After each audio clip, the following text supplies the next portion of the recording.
కోకిల పాడిన పల్లవి స్వరాలలో నీ ఉంటే పదాలలో నేనుంటా వేకువ పూచిన తొలి తొలి గీతిక ప్రియా ప్రియా నీవైతే శృతిలయ నేనవుతా కలకాలం కౌగిలై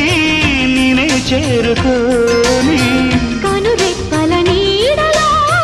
కలై ఒదిగిపోని ఓ ప్రియా దరి చేరితే దాచుకోనా